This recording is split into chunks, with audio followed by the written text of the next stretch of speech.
Pinagpalang araw sa inyong lahat. Ako nga pala si Vince Tings at ito ang Season 3 ng How to Go series Episode 7. So sa video na ito, tuturuan ko kayo kung paano makapunta sa Minor Basilica and National Shrine of Mary, Help of Christians ng Parañaque City Part 2.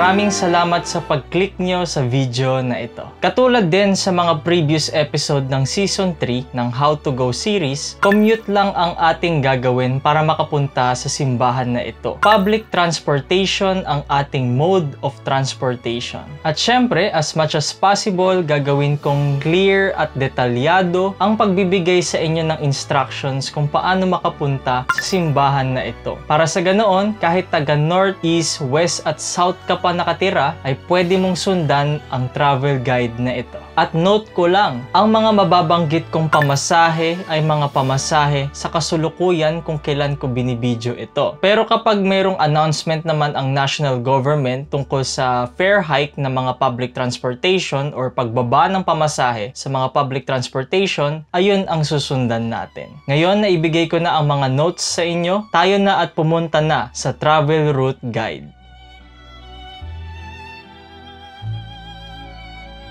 Dahil nasa north tayo magsisimula. Sa video na ito, nasa Caloocan tayo. Una, sumakay ka ng LRT1 Yamaha Monumento Station papuntang LRT1 EDSA Station. Sa kasulukuyan, tayo ay nasa Monumento sa Caloocan City. Kapag mayroong mga jeep or mga bus na bumabiyahe papuntang Monumento, sakyan nyo na ang mga public transport na ito. Kaya ngayon, pagdating natin sa LRT1 Yamaha Monumento Station, ay umakyat ka lang sa ticketing booth. Ang platform na pupuntahan natin ay papuntang Dr. Santos, formerly Sukat. Dahil ang LRT1 Yamaha Monumento Station ay nasa north, pa-southbound ang ating biyahe. Kaya muli, ang ating aakyatan ay yung mga paakyat papuntang Dr. Santos. Pagdating nyo sa ticketing booth ng LRT1 Yamaha Monumento Station, ay bumili ka lang ng ticket papuntang LRT1 EDSA Station. Ang pamasahe ng LRT1 Yamaha Monumento Station papuntang LRT1 EDSA Station ay 30 pesos. Pag dumating na yung tren, ay sakyan nyo na ang tren na ito. Para sa mga first time gumamit ng LRT1, bibigyan ko kayo ng 3 guide para malaman nyo kung malapit na kayo sa EDSA Station. Una ay makikita mo naman yung mga signages ng mga pangalan ng estasyon sa kada stop na pupuntahan natin. Tingin lang kayo sa labas at hanapin nyo kung nasa EDSA Station na ba kayo o hindi pa. Pangalawa, inaanunsyo naman kung anong estasyon ang napupuntahan mo at ano ang susunod na estasyon ang mapupuntahan mo. At ikatlo naman, merong mapa ng LRT1 stations sa kada bagon ng tren. Pwede mong bilangin o pwede mong maging guide yon kung ilang stops pa ba ang gagawin para makapunta ng LRT1 EDSA Station. Ngayon, pagdating sa LRT1 EDSA Station, ay bumaba ka na ng tren at mag-exit ka na sa estasyon. Ang ikalawa mo namang gagawin, mula LRT1 EDSA Station, ay kailangan nating sumakay ng jeep na biyaheng SM Bicutan. Paglabas mo sa LRT1 EDSA Station ay kumaliwa ka lang at maglakad ng padiretso. Sa paglakad mo ng diretso, kailangan malagpasan mo ang Andox, Mercury Drug at ang 7-Eleven. Ngayon, sa tabi ng 7-Eleven ay meron kang makikitang terminal ng jeep. Sa terminal na ito, dito rin ang sakayan ng biyaheng SM Bicutan Express. Sakyan nyo lang yung jeep na nabiyahe ng SM Bicutan Express at sabihin nyo sa konduktor or sa driver, sa SM Bicutan ka lang bababa. So nandito tayo ngayon sa may exit ng EDSA. So galing tayo roon, lakad lang tayo pa diretso dito. Ang malalagpasan mo ay ang Mercury Drug at ang 7-Eleven. Tapos pag nilakad mo ng diretso pa to, sa tabi ng 7-Eleven makikita mo ang terminal ng pa-SM Bicutan. Kaya sakay ka lang sa mga jeep na ito, unuan yan, at sabihin mo lang sa driver na sa SM Bicutan ka lang bababa.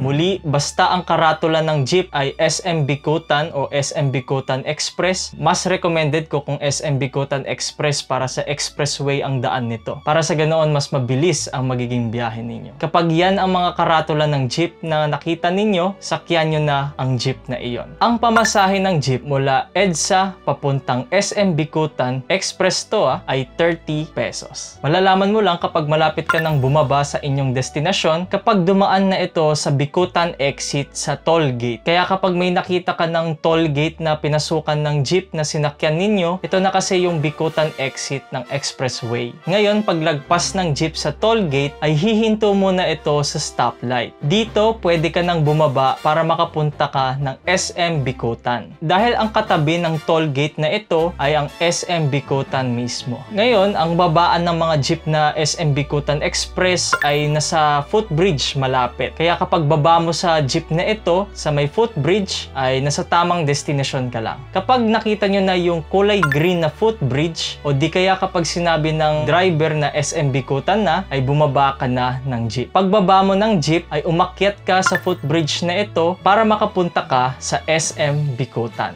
Ang ikatlo mo namang gagawin. Sa likod ng SM Bicutan ay merong terminal ng tricycle. Puntahan mo lang yon at sabihin mo sa driver ng tricycle na sa Better Living ka lang bababa. Pagdating nyo sa SM Bicutan ay hindi ka napapasok sa mall. Punta ka lang kaagad sa likod ng SM Bicutan para makita ninyo ang terminal ng tricycle. Ngayon, pagdating nyo sa may terminal ng tricyclean sa likod ng SM Bicutan, kapag nakaharap kayo sa terminal ng tricyclean na ito, sa kaliwa kayo pupunta o sa kaliwa kayo sasakay. Yung dulong kaliwa kayo sasakay dahil yung mga tricycle na ito ay dadaan sa Better Living Subdivision. Punuan ang tricycle na ito pero hindi naman ganun katagal ang punuan dahil sunod-sunod talaga ang dating ng mga commuters para sumakay sa tricycle na ito. Kapag napuno na yung tricycle ay babiyahin na ito. Ang pamasahe ng tricycle mula SM Bicutan papuntang Better Living Subdivision ay 12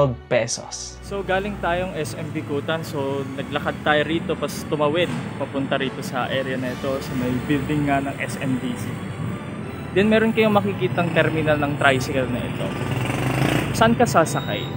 Dito ka sa may kabila ka sumakay kasi dito sa may kanan ay mga biyaheng special trip yan kaya mas mahal. Kaya kapag gusto nyo makamura, yun nga, dito kayo sumakay sa kabila kasi punuan yan. At mabilis namang mapuno ang mga tricycle dito sa terminal na ito. Kaya muli, galing SM Bicutan ay pumunta tayo sa terminal ng tricycle para makasakay ng tricycle papunta ng Pure Gold malapit sa Mary Help of Christians. Malalaman mo lang kapag malapit ka nang bumaba sa destinasyon mo kapag nakita nyo na yung KFC at McDo sa inyong kaliwa at sa kanan naman ang Chowking, malapit na kayong bumaba. Para malaman mo kung saan ka bababa, kapag nakita nyo ang 7-Eleven sa inyong kanan at ang tapat nito ay Pure Gold Junior, bumaba ka na ng tricycle dahil ito na yung Better Living Subdivision. So kakababa lang natin ng tricycle galing SM Bicutan. Ngayon, para malaman nyo na malapit na kayong bumaba ay kapag nakita nyo na yung Pure Gold Junior na ito at yung arko nga ng Mary Help of Christians.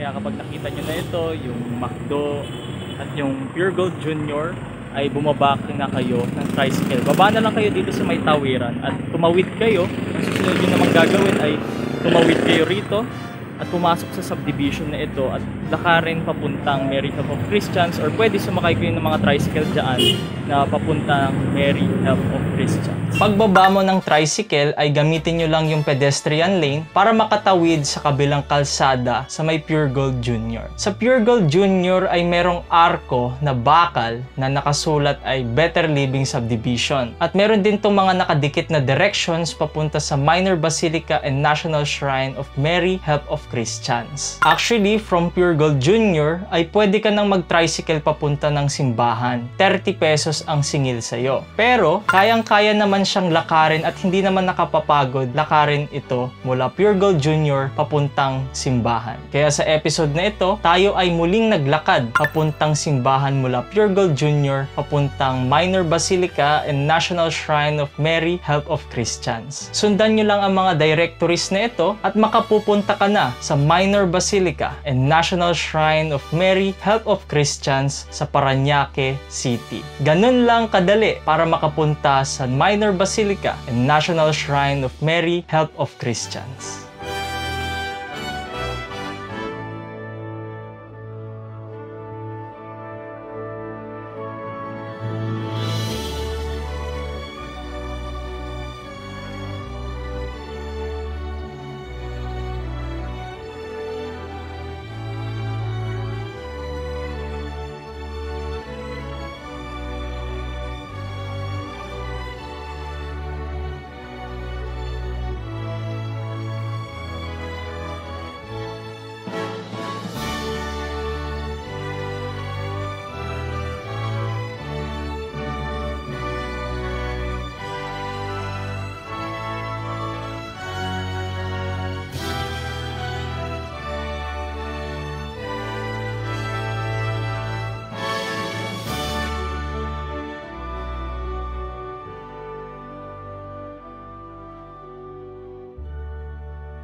Ngayon, alam nyo na kung paano makapunta sa simbahan na ito, tayo na't pumunta sa Minor Basilica and National Shrine of Mary Help of Christians sa Parañaque City. Magandang makapunta sa simbahan na ito tuwing kapistahan ng Mary Help of Christians. Ito'y ginugunita tuwing May 24. Nagkataon din na ang May 24 ay ang canonical coronation anniversary ng Mary Help of Christians of Parañaque. Kaya naman, ating bigyang karangalan at pagpugay ang imahe ng Mary Help of Christians ng Parañaque City dahil isa siyang canonically crowned image of Mary dito sa Pilipinas. Tunay na pinagpala at tunay na milagrosa ang imahe na ito. Ang mga official social media pages ng parokya na ito ay nasa description below para sa ganoon updated kayo sa activities at misa ng simbahan na ito. At syempre, nandito rin ang mga official social media pages ng Beans Things. I-follow nyo kami sa aming Facebook, TikTok, YouTube at Instagram account. Muli, maraming salamat sa panonood nyo sa video na ito at sana lahat tayo ay makapunta sa Minor Basilica and National Shrine of Mary Help of Christians dito sa Parañaque City.